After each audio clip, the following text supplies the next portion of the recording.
So this afternoon's discussion, does local news matter? I know that a lot of people in this room certainly think so, but do local stories get adequate voice on the news agenda? And can public service broadcasters give more relevance to local stories? Joining us to ask the difficult questions, as he is incredibly well accustomed to doing so, is Páidí ó Lionáirdis. He is currently the news editor with Nuacht TG Cahir and has worked extensively as presenter, commentator and journalist across a variety of programme genres, including sport, entertainment, current affairs and documentary. We shall hand the discussion over to the very capable hands of Páidí ó Lionáirdis.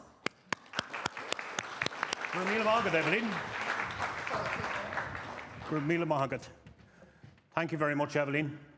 As Evelyn says, I'm Páidí ó Lionáirdis, and the thought just struck me that this is as close as I'll ever get to presenting the Eurovision, having heard all the disparate voices and accents and languages. So, bienvenue, Fáilte August. You're very welcome to this particular discussion on local news. So the way we're going to do this, I think you're fairly familiar with the format. I'm going to introduce our two wonderful speakers and professionals in the field of news, local news in particular. And they will both present, or each present, a 10-minute presentation for us to kind of have a platform from which to discuss, analyse, and maybe even interrogate. And then we'll open it to the floor. And I was wondering and watching with great interest earlier on when Tomás O'Sheacháin was in the chair, and it was wonderful to see the engagement from the audience. I think that's where we get the added value at all times. So, what will we talk about? Does local news matter? Do local stories get adequate voice on the news agenda? Can public service broadcasters give more relevance to local stories? Well, as I say, we're very fortunate to have two very qualified, very diverse and very erudite panellists, complete with a very broad palette of experiences. I will introduce them both. Sandrina Hadderingh is Editor-in-Chief of Omroep Gelderland, and as Editor-in-Chief of Omroep Gelderland, Sandrina is responsible for daily output and input across all platforms, including online radio and television. Omroep Gelderland is one of the larger regional broadcasters, reaching millions of audiences every month with news and informative programs. Sandrina manages over 110 journalists, all passionate, she tells me, and programme makers. Collaboration is paramount with Omroep Gelderland. Together with their commitment to their province, the regional broadcaster works with over 27 local broadcasters, the NOS nationally, and over 50 social partners as well. So in more recent years, she has worked as manager and has been the editor-in-chief for over 3.5 years. So we will hear exactly how Sandrina gets to break down and collaborate and to collate and to collect news in a few moments. Matthew Barakloff, Head of Local News Partnerships at the BBC. Matthew has worked as a BBC broadcast journalist since 1995, working mainly in the northeast of England. He's now based in Birmingham and continues to work across the UK, building on ways that the BBC can work more closely with local news providers in the UK.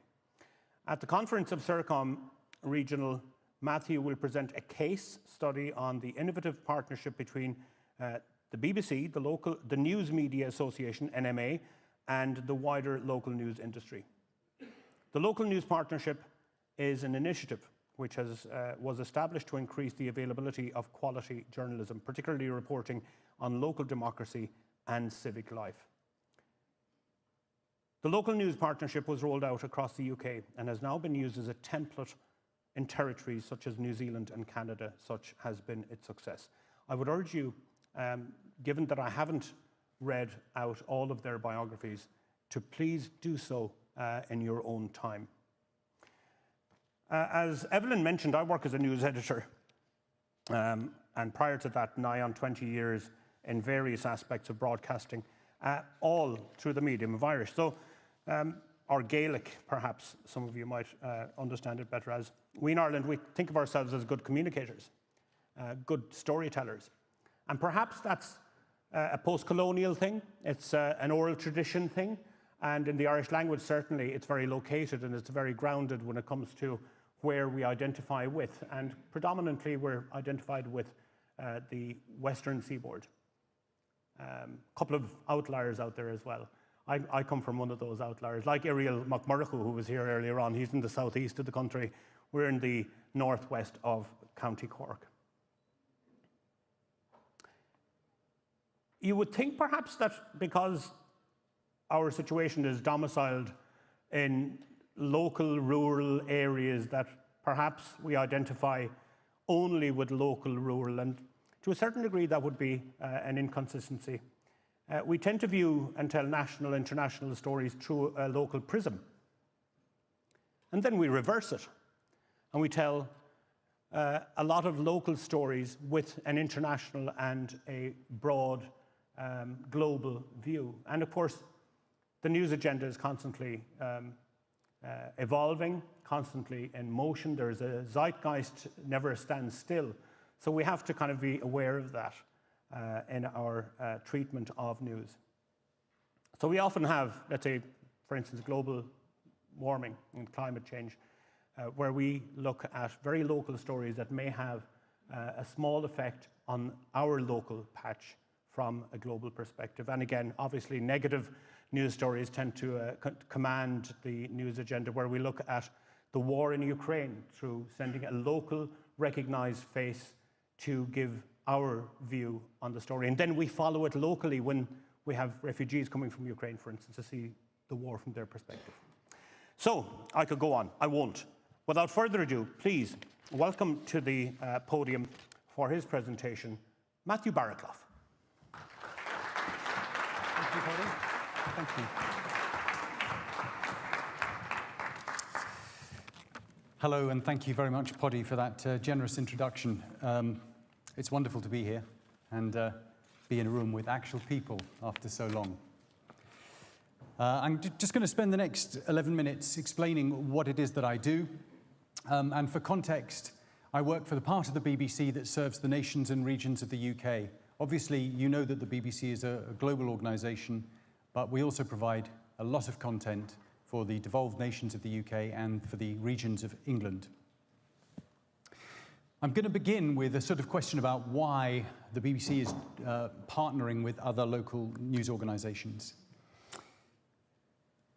These challenges that I'm illustrating here are common, I suspect, to your countries too.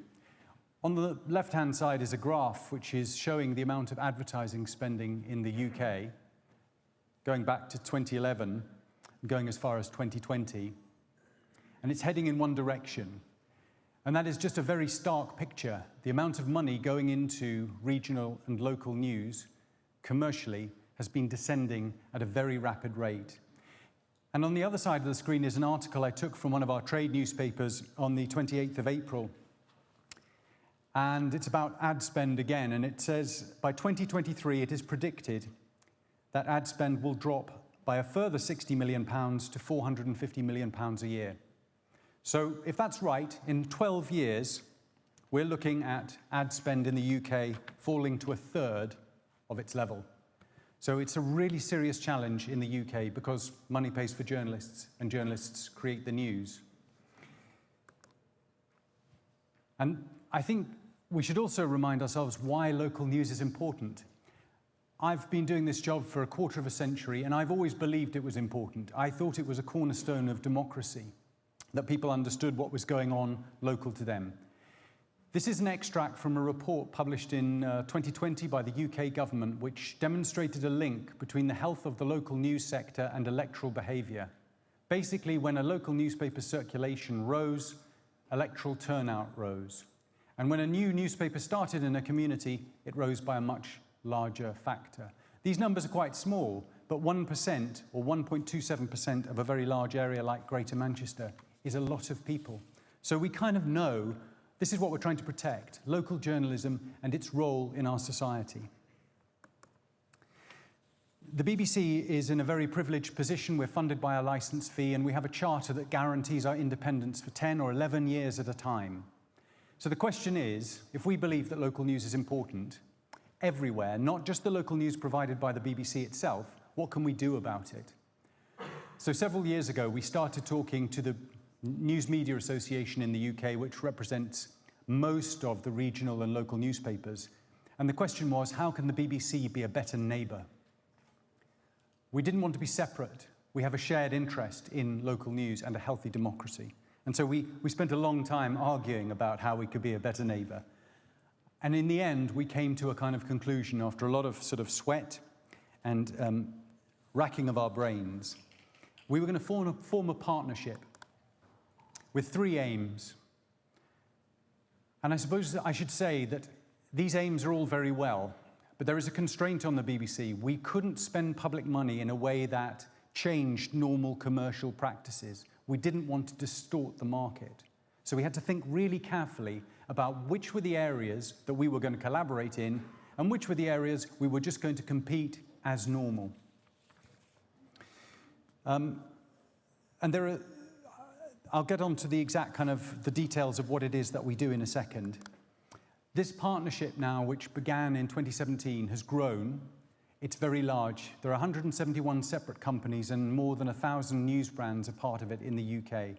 And as you can see, the vast majority of them are print and online, but that's because the vast majority of local news in the UK is carried out by print and online services. But we have broadcasters and also people who are exclusively online inside the partnership. The membership of the partnership is determined really by a belief in high editorial standards and transparency and a focus on local audiences. It's a very broad church. We have people who've been printing newspapers for 150 years in our scheme. We have people who started up just a year ago. It doesn't matter if you're commercial or a charity. You're welcome as long as you kind of agree with our beliefs around local news. There are 3 things that I do. The first one is a news hub. It's very simply, we syndicate all of the video that is produced by our newsrooms across the UK to a portal where our partners can come and help themselves whenever they like. They can just download it and they can use it online on their websites. About 1,200 clips a week from every part of the United Kingdom. The clips stay there just like the iPlayer for 1 month and then they are overwritten. It's a self-service syndication of BBC video. We also run a shared data unit, which is a collaborative team of journalists based in Birmingham. They do data investigations, and then they send their investigation out under embargo, and anyone in our partnership can look at the data. If they like it, if there's a story for them, they've got 7 days to go and make it local, make it real for their audience, and then we all use it on the same day. And we've won awards for the journalism that they produce. It can often have a really high impact. There's only 4 people doing the journalism. They can share it with any number of partners. It's actually a really exciting part of what we do, but it's not talked about as much as the third thing, which is the local democracy reporting service. The best way for me to describe this is a public interest news agency. The reporters only focus on local government and civic democratic institutions. They do not attend house fires. They do not chase ambulances or tell you about crimes or human interest. The only thing they focus on is local democracy. We fund them, but our partners compete for contracts to employ them in their newsrooms. So I'm not managing them. They're managed by a local editor in a newspaper, in a TV station, even in a radio station. I collect all of their content and I distribute it back out to the network. Everyone gets to use this content free of charge, and there is a lot of content, and it is filling a gap. Coverage of those local institutions was one of the first things to be hit by that decline in ad spend. It doesn't drive necessarily eyeballs, it doesn't drive digital revenue, but it's really important, and you miss it when you lose it. There are 165 of these people based all across the United Kingdom, roughly to do with population, sometimes to do with the geography of an area. There aren't that many reporters working inside London because it's pretty well served by other media outlets. And there are some parts of the country which are remote or inaccessible, and they have slightly more reporters. Generally, a reporter looks at 2 council areas each. So what kind of stories are they telling? Sometimes they're telling stories which matter a great deal to a small number of people.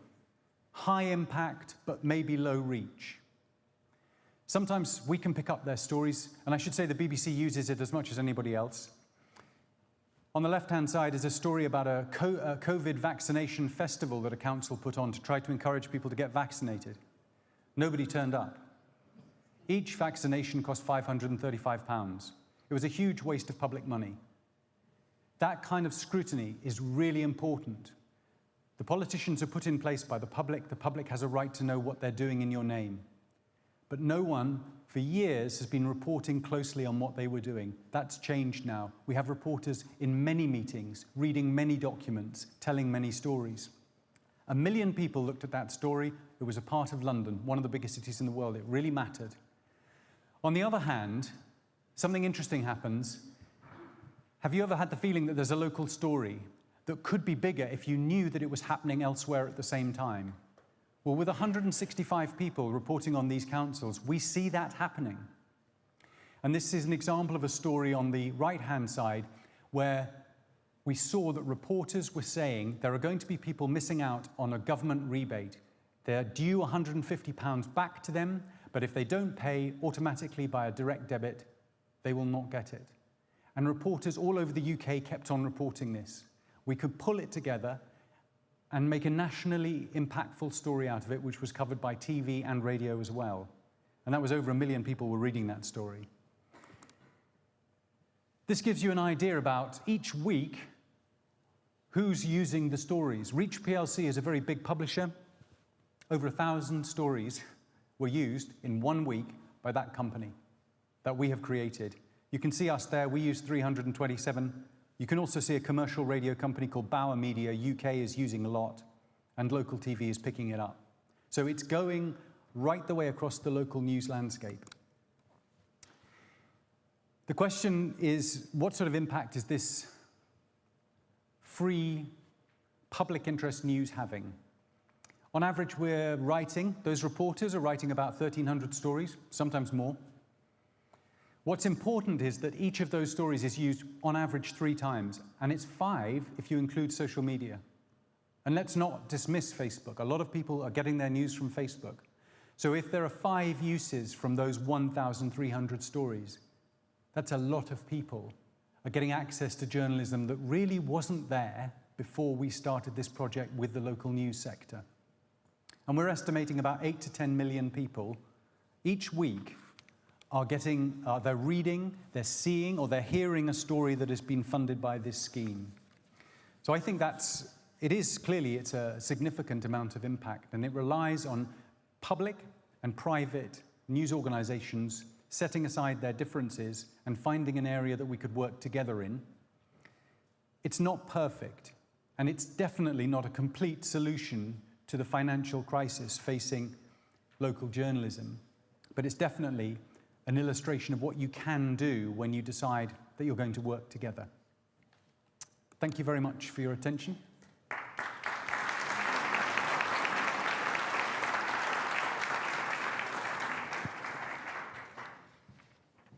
That was Matthew Barakloff, who was bang on the money when it came to timing. An absolute broadcaster's dream, especially in live fora like this. Fascinating. We will interrogate some of that in a while, if that's okay, Matthew. We'll continue with a presentation now from Editor-in-Chief of Omroep Gelderland, Sandrina Hadderingh.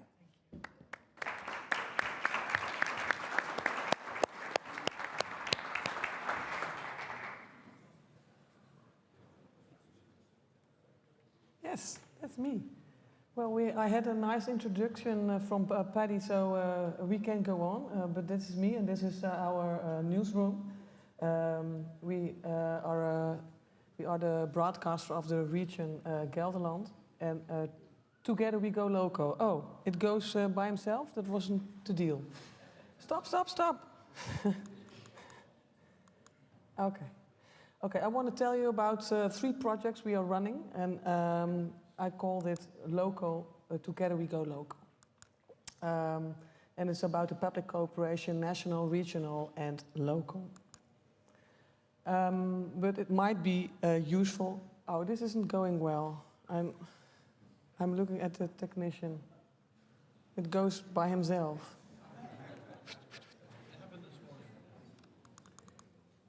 It's a nightmare of this morning, I think. Okay, I try to start over. I would like to tell you about the public partnership we have entered into with national and local broadcasters, but then it might be useful to know something about the public system in the Netherlands. We have the NOS, and it's the largest public news organization in the Netherlands. Every day, about 600 people, oh come on, are working on stories. And then we have the region. This isn't working, so maybe we should stop for a minute. Yeah. I think we may be getting somewhere. Do I get white flag on the Yeah, thank you. flag of retreat, or it's definitely a flag of peace, but I'm not sure if it's a flag of. Please go ahead, Sandrina. This is wonderful. Oh yeah. Let's have a go. Will we try and reload it, folks? Can we do that? I'm not sure if I'm even looking at the right corner of the room. Okay, I was trying to tell you something about the system of the broadcasting in the Netherlands. We have a large one on national news. It doesn't work. Yeah, the NOS. It's the national broadcaster. And we also have 13 regional public broadcasters. And we have the NLPO. And, well, we have over 300 public local broadcasters. And, the regional broadcasters, they make news and programs about their province. And, well, they are also different sizes. A big province has more money and more journalists than a small province. And you also have the local broadcasters. Well, they are also in all sizes and types, from professional media companies to local broadcasters that only work with volunteers. So it's really a diversity.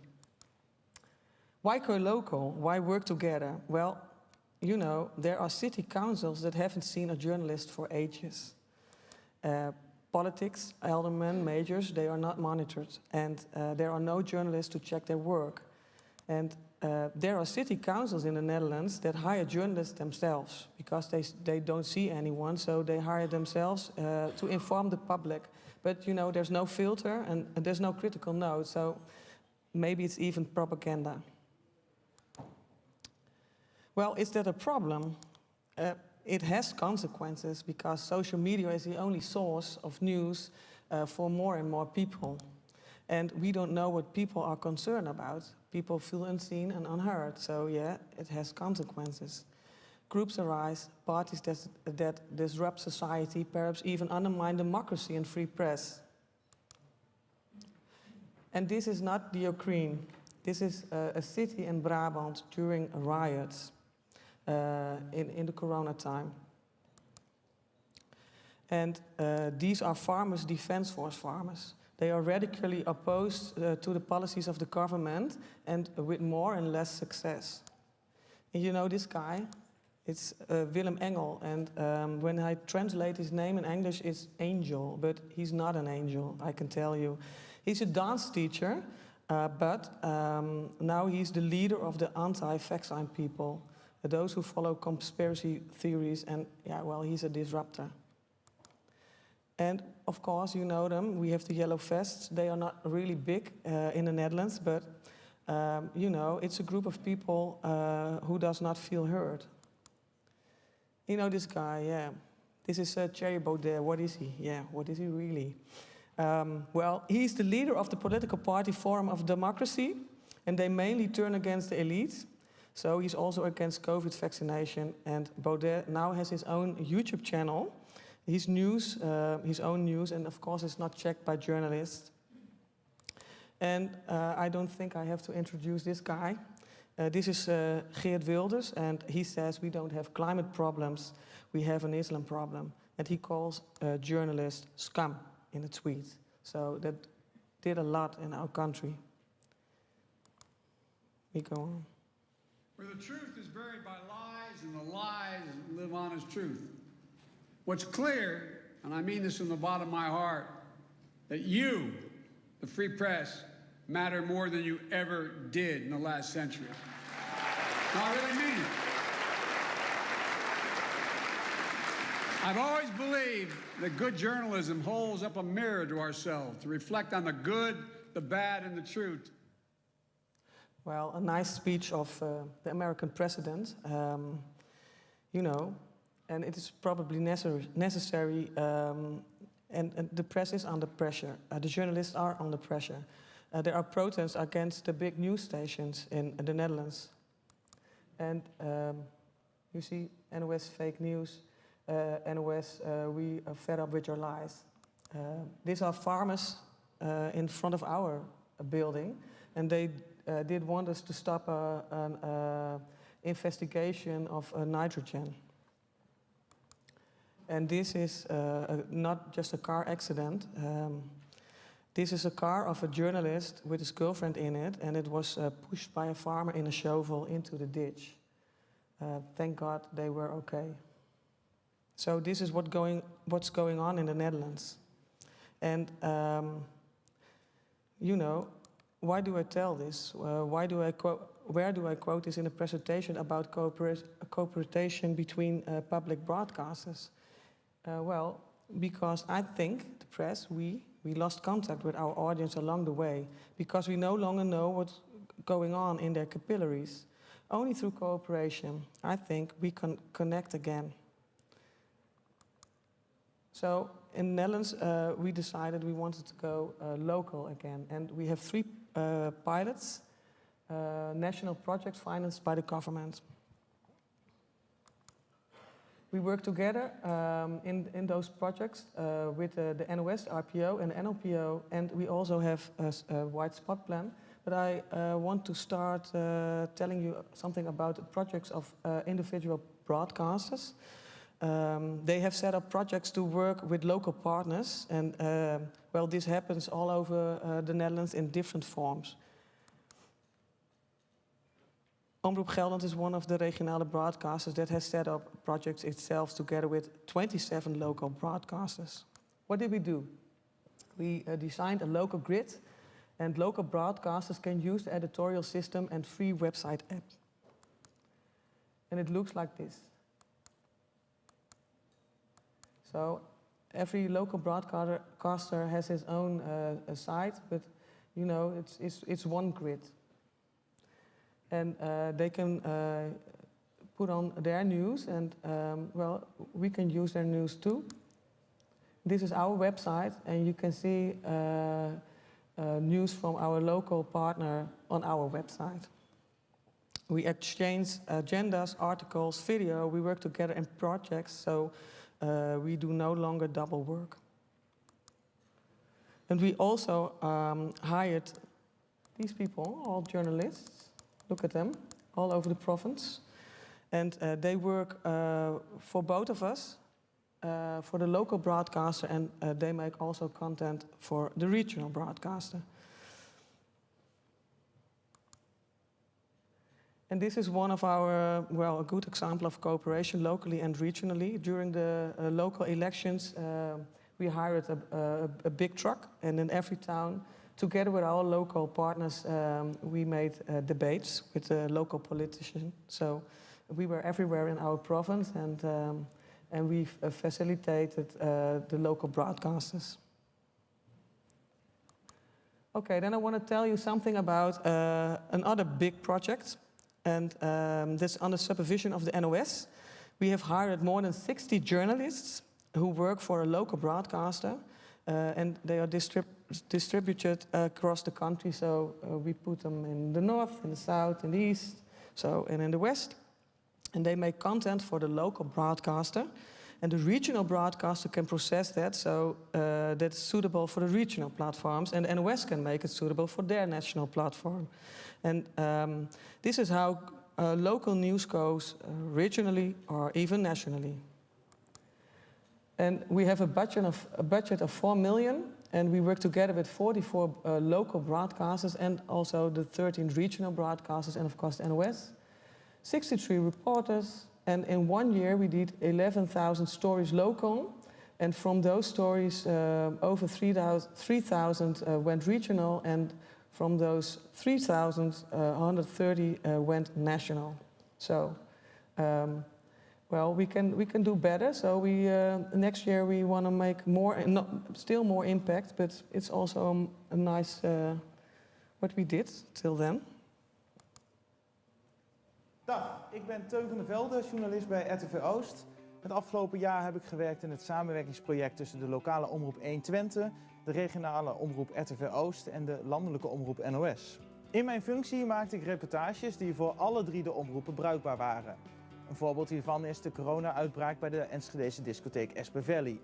Dit verhaal begon lokaal, maar bereikte uiteindelijk een landelijk publiek.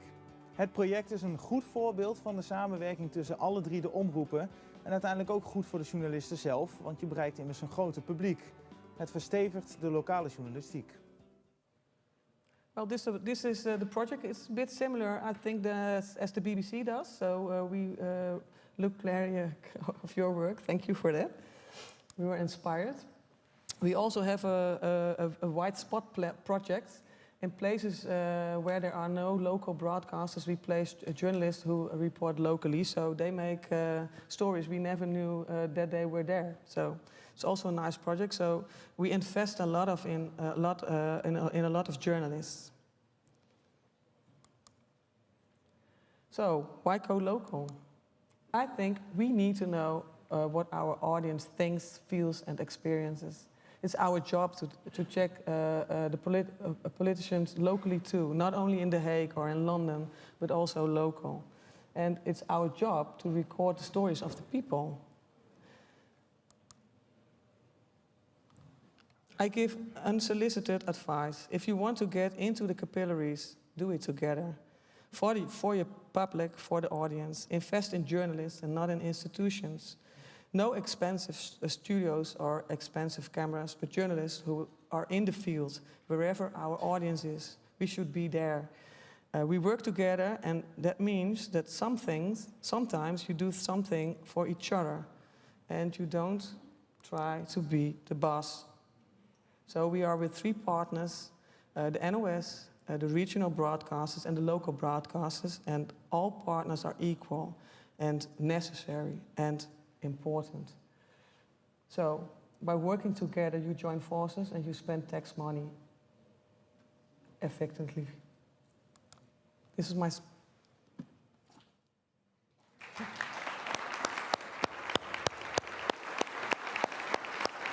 Thank you, Sandrina. Thank you very much, Sandrina, and please forgive us for the glitches with the technology. I will never do that. No, of course. Note that I saw earlier on that had happened as well, and I did not bring any memory stick with me to insert into the machine. Okay, we'll open to the floor. We have microphones at either side of the floor, and we're going to open to the floor in a moment. Evelyn as well is keeping an eye on some questions that may come in via... Nothing yet? Nothing yet. Nothing yet, okay.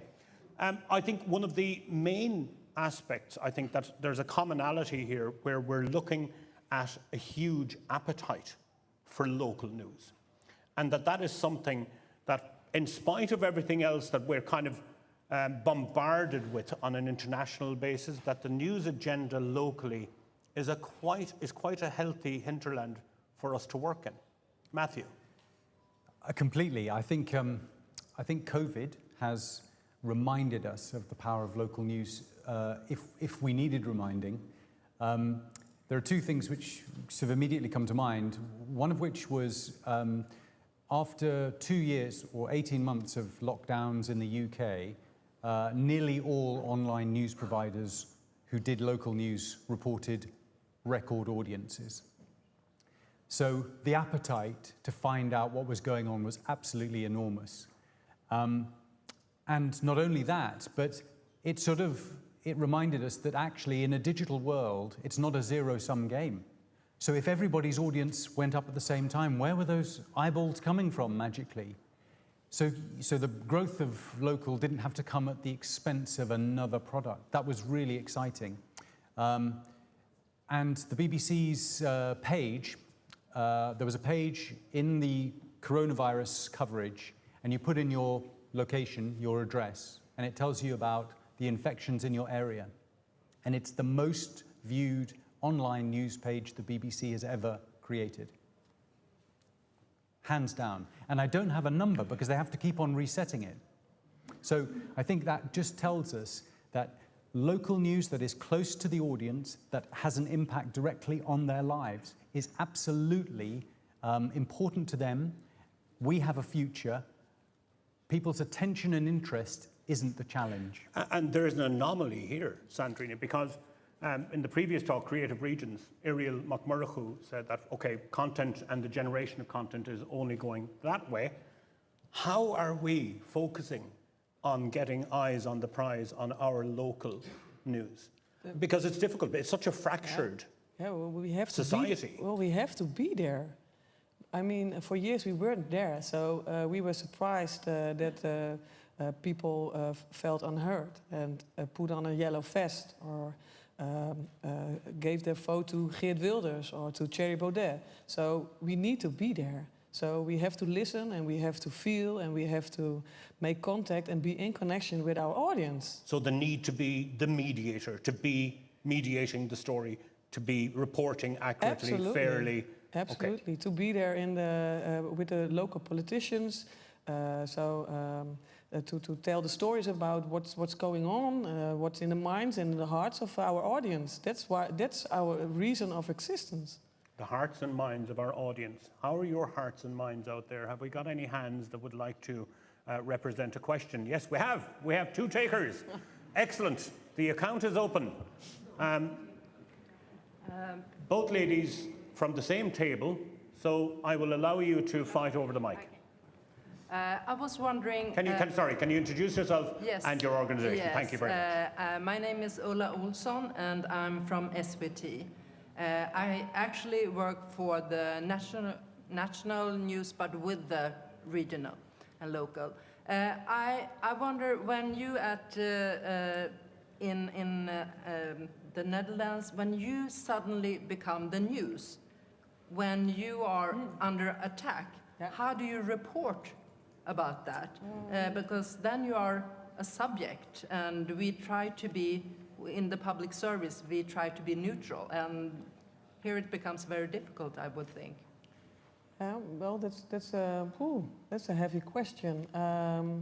You don't want to be in the news, but we were in the news a few times because there were farmers before our building with a demonstration, and we had some riots with a football match. We just show it live stream with our own reporter, and we covered their story, and my English is a bit bad, I'm sorry, I apologize for that. And we try to give our vision, why we do things. So transparency is really important. How do we work? Why do we work like this? How does journalism work? So that's what we tell our own story, really. And transparency is really important. So show them what you are doing and why you are doing it. And it's so important to tell, the truth, it doesn't exist. So you have to take their story, the story of an expert, our vision. So together, it's the story. Is it a healthy sign of the industry when the story does actually turn and put you at the center of it at times? Yeah, that's so Farmers Defence Force is really good at that. So they put us on a pole, and you don't want to be on that pole because then you get you will be an enemy. So we want to get back to the middle and go in dialogue, and that's how we work. Okay. That's what we want. Yeah. It's probably a risk, I think, that maybe exists in this realm that we have of social media, because everybody is now a journalist, a citizen journalist, and everybody can provide a nuanced view of an event. Maybe, maybe not. Hello. Hi, I'm Alice, also from Swedish television, as Ulla. You talked about white spots and when you start up new local Well, editorial. I'm glad I'm not the only one. I'm with you. Thank you. I'm wondering how you are branding yourself there. Like, how do you let people know you are at this specific place? Because I experience that when we go down to City Hall, for example, people are surprised Absolutely. that we exist in their town. Yeah, even the press chair is dusty, so Yeah. absolutely, yeah.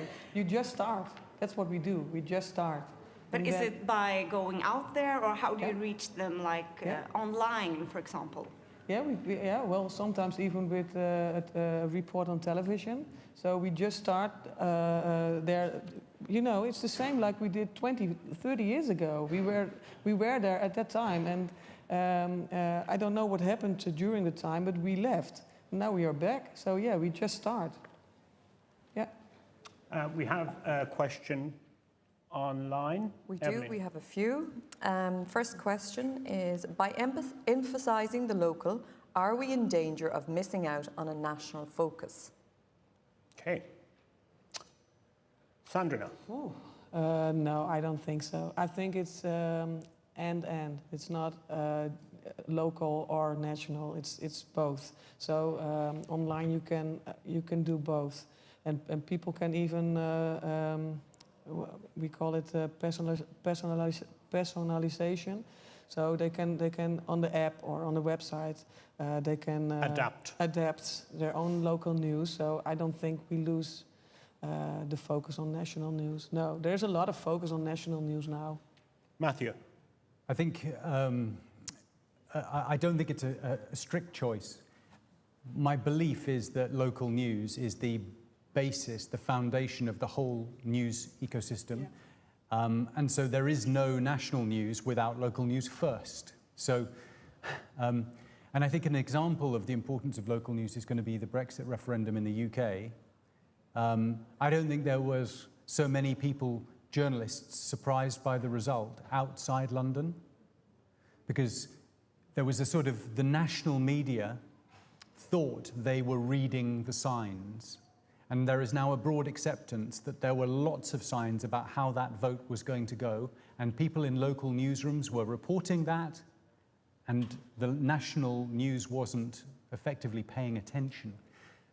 So I think that's given our national media in the UK a little bit of a wake-up call about how important local news is, both for the people who live in a given part of the country, but also for national and international news.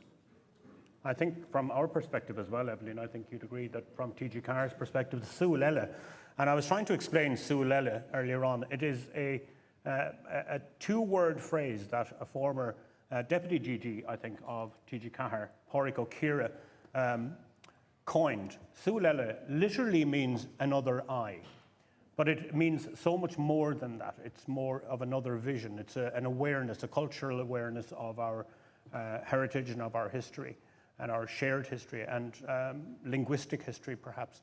And I think from TG Carr's perspective, our prism works inward and outward, depending on the story, from local to national, as you both demonstrated so well, and again from national and international to local, and how it affects us. You have a question? We do. We have a question from Ben Moore. Read the Netherlands model. How do you avoid different outlets fighting over stories that their journalists who work for everyone produce? Yeah. So one story, lots of outlets. How does that work? Yeah, put in your mind you have only one goal, and that's your audience. So don't fight, but cooperate, and do it for your audience, not because you are the big journalist and you want to publish the story. It's not important. The audience, that's important. Yeah. How do you deal with this? Sorry, Evelyn. Important to be first. Yeah, but it's, you know, you are there. You make your stories for your public, not for because you are a journalist. I mean, we do it for our public. So it's not important how you feel. It's important how the public feels. It's the story, not the person telling it. Absolutely, yeah. And maybe there's, if I can build on that, there's something about journalists are skeptics and not necessarily natural collaborators. Perhaps you'll have your own view on that. But don't let that skepticism put you off the idea of collaboration, because you just have to collaborate on one thing. You can fight like hell about everything else. And I should say that I work in collaborative journalism, but I absolutely believe and defend in competitive journalism. Because your desire to be first with a story, to find out the scoop, is the kind of source of energy for society. And I don't want that to be lost. We compete, we collaborate with local news providers in 3 specific areas. We compete with them in all others. Yeah, but you shouldn't think that as a national reporter that you are better than a regional reporter, and a regional reporter shouldn't think that he's better than a local reporter, because it isn't. So together we have to do it. Well, I think we're all delighted with the affirmation we got from Joe Biden for a free and unbridled or unspancelled press. PSBs have an advantage if they're not depending on bums on seats, eyes on or ears to the TV or radio. So that is an issue that is of huge advantage to PSBs, to public service broadcasters. Well, certainly it is. And I think, you know, in the BBC, we acknowledge that with the funding that we get comes a great responsibility, not just to our own audiences, but to the wider society. And that's why we want to share some of that funding that we have to try and be a better neighbour in that space. Because it's not just the amount of money that gives us that privilege, it's also the period of time over which we have that money. I was saying to somebody at lunch today, how many of you know that you will be funded in 5 years' time? Because I do. Now, it may not be as much as I want, but I can tell you what it will be, and that gives me certainty. And I can share some of that with other local news partners through this project. I'd like to ask you in a moment about training and standards, and especially when you're dealing with a disparate and a large amount of journalists. But we have a question from the audience. Hello, it's Gavin Murphy from Atlantic Technological University. I was reading an article this morning on visual journalism, which was an article from someone from Paraguay dealing with local journalism, and they found, or local issues, and they found that the best medium in which to engage with their audience was primarily visual. And so far the discussion has been focused on the production of material. I'm just wondering how much, or what's the nature of the conversations that you have when it comes to the reception of your material and the form in which that takes? Matthew. It's a very interesting question, and we agonised at the beginning of this because we're, by history and tradition, broadcasters, about what form we were going to create the journalism. And in the end, we decided that text was the bedrock of all journalism. That a story must be written down before it can be transmitted, before you can tell it. And that's the easiest way to also transmit it. Gathering and creating stories by text is also super efficient.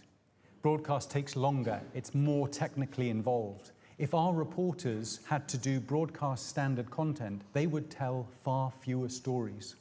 So we took the decision that we were going to use text as the primary means of creation and distribution, and then we were going to let our partners form that for their own audiences. So, to give you a good example, it's very easy for me to find out whether a news website's used one of our stories because the reporter's byline, I can just search for their name and there it is. It's very difficult for me to know whether a radio station has used it because they took that copy, they completely rewrote it down to 15 seconds and they put it in their news bulletin. And it's the same with TV broadcasts. They have to go out and they have to do extra work. But I mean, I think it's a good point. It's a decision that we took very early on, which was in order to get into those meetings, to listen to the politicians, to read the documentation, we needed to streamline the production of the stories as far as it was possible to do, which is why we deal mainly with text, but not exclusively. If something interesting happens in the council chamber, they all have smartphones. But most of the time, as you will know, council chambers are pretty visually dull places. It's people sitting there talking and nothing much happens. But when something does happen, somebody bursts in and glues themselves to the mayor's desk, our reporters are there, they film it on their iPhone, and they can share that with the text. That self-service hub is a fascinating concept. Are you okay with that, Gavin? Yes, good. Actually, before we yes, go to the floor, Evelyn. there is another question for me. Sorry, yes. Can Matthew tell us more about the shared video hub and how it works to source content? Is it citizen journalism? No, it's the opposite. So this video is made by BBC journalists. And shortly after transmission, so a bulletin's gone out at 6:30 in an evening, the journalist who produced that bulletin opens a web page and then approves the clips that they've just played for sharing. So sometimes they don't, for rights issues, or maybe somebody's withheld their consent.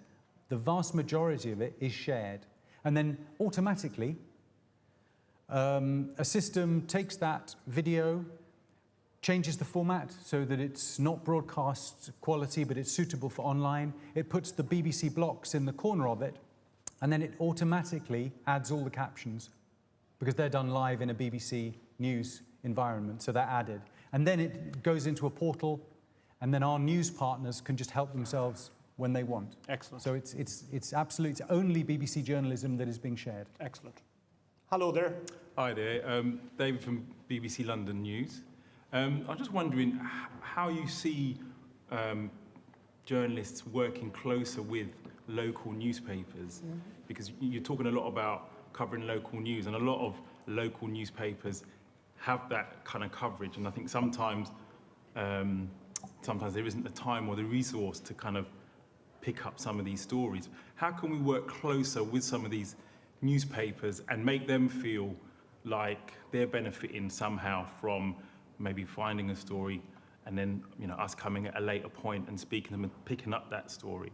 Because it feels like sometimes there's a bit of a power imbalance when we come to a newspaper, they've got a story, we take the story and run with it.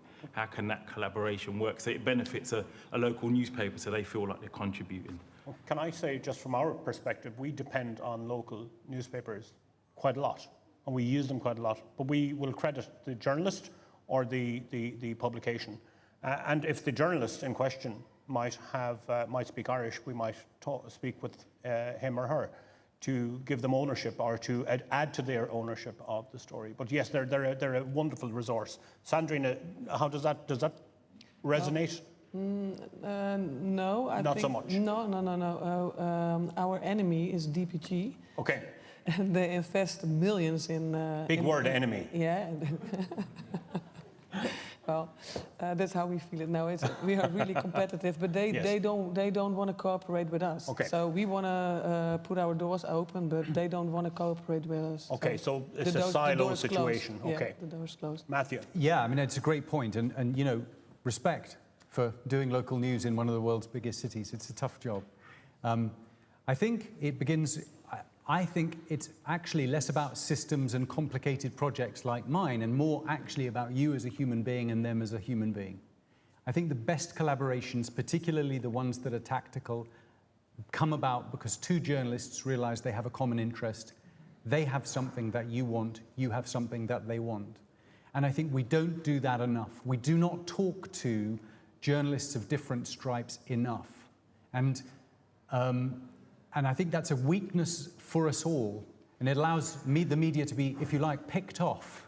And some of those slides that Sandrina was showing about the consequences and the impact on us as a group of people are very serious. So what I would say is pick up the phone or invite somebody into your office for no better reason than getting to meet them and then working out from that point, wow, you're interested in that, I'm interested in that. And as you say, from your point of view, and I don't want to put words in your mouth, but generally, the BBC has the ability to amplify that people are very jealous about. You know, we can take a local story and it can be national and international within 60 minutes. But what we often lack is a kind of the detail, the granularity. We're trying to cover a large area with a relatively small number of people. And so, you know, we can build a relationship with other journalists and work together when it's in both your interests. Happy? Second one, I'll come to you in 2 seconds. Evelyn. How do we tell the story about the conspiracy theorists, the community that is resisting integration, the difficult stories that challenge our middle-class bias? Yeah, you got to search for all perspectives. Okay. That's what you got to do. I mean, you can't say it's not truth. It's not true, because people who believes in conspiracy, they don't believe it's not true. I mean, it's their story. So be transparent and search for all the perspectives. That kind of feeds into my question about training and standards, because that's professionalism. Yeah. So training, verification, avoiding local actors per se with potential conflict of interest. Sometimes that's more difficult than we imagine. We find it difficult sometimes to avoid local actors with conflicts of interest, because one of our major difficulties sometimes is finding Irish language speakers as contributors. Does any of that resonate? Or Yeah, but you have to give those people a voice. I mean, all the people who follows Willem Engel, and we saw him, our dance teacher, is the leader of the anti-vaccine people. He believes in conspiracy. You have to take them serious. So talk with them. You want to know what's the story underneath it. So dialogue. Yeah. I think maybe my answer will be around diversity of talent in the newsroom, and not just around gender, ethnicity, disability, but also social background and belief. Because how many people in our newsrooms in the UK were voting to leave Europe? Not many, I'm guessing.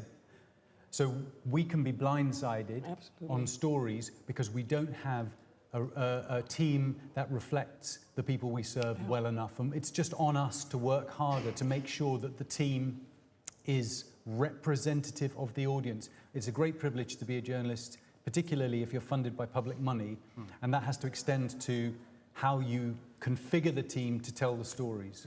Some of us that were watching Dimbleby's, the blood draining from Dimbleby's face at 2 in June 16. We'll remember some of that indeed. Éo Cnoin.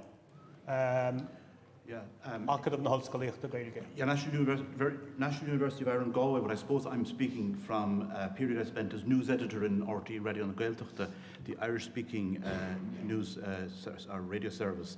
And my comments are directed at Matthew Reilly, and my comments pertain to the proper integration of local stories into a news programme.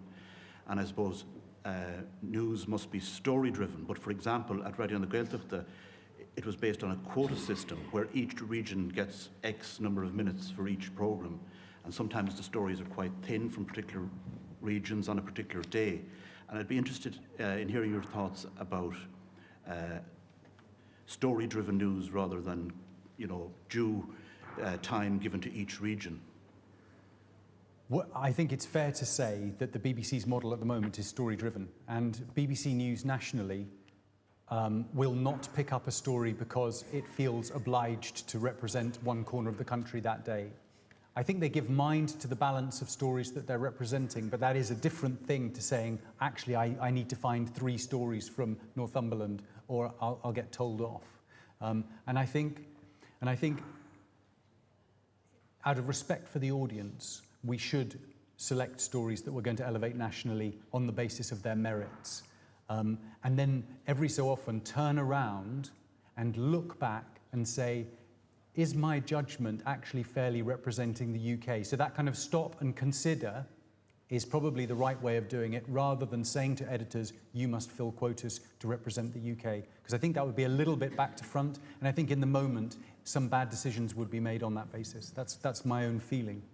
We're coming close to the end. We have 2 more questions. I'll take a question from you in a moment. Evelyn, you have 1 more. This is a question for Sandrina. Have you assigned new reporters to collaborate in partnership with the local media, and did you receive extra government funding for your initiative? Yeah, both. Yeah, absolutely. We have funds, only they are not structural, so it's a bit shaky. We have 13 journalists on our payment list. Well, it's not certain if they can stay. So yeah, we have funds, and we hired a journalist for the project. Yeah. Okay. Sir. Thank you. Guillaume Costa, I run a training company. We used to be a journalist, and I also run a software company fighting disinformation from Finland. 2 quick questions, if I may. First one, did you just revented news agencies? And why don't you work with them, AFP or Reuters? The other one is for Matthew. I failed to understand when you made a reference about there is no zero-sum game in terms of content consumption. I would disagree with that. There's a finite number of people on Earth. There's a finite number of hours you can consume content. It's just that people isn't that these people were just elsewhere, and broadcasters failed to attract them to content they produced. That's a fair challenge, and you're right. Strictly speaking, it has to be a zero-sum game because, as you say, there are limited eyeballs. But I think what I was trying to suggest was that there was a lot more attention than people believed, and that it was therefore possible to simultaneously grow even when you were in the same space. So local news organizations, which appeared to overlap editorially, both saw huge increases in audience at the same time. But you're right, strictly speaking, that's true. To the point about working with news agencies are, we did think about that and talked to them a lot when we were conceiving this plan. But I mean, ultimately, they are commercial organizations which sell you stories. And we were trying to do something that was purely in the public interest and at the same time sustained local news itself. That's why the reporters and the funding for the reporters goes to local newsrooms rather than an existing company that is operating on a national platform. We wanted the benefit of having an extra person. If you've experienced cuts for years and your news team got smaller and smaller and smaller, the benefit of having 1 or 2 new people back in the room to bounce ideas off is absolutely huge. So that's why we chose to sort of decentralize it and work with people who weren't news agencies already, but publishers. Folks, I think we have come to the end. I am so very grateful to our panelists, Sandrina Hadderingh and Matthew Barakloff, and thank you very much, both of you, for a wonderful presentation.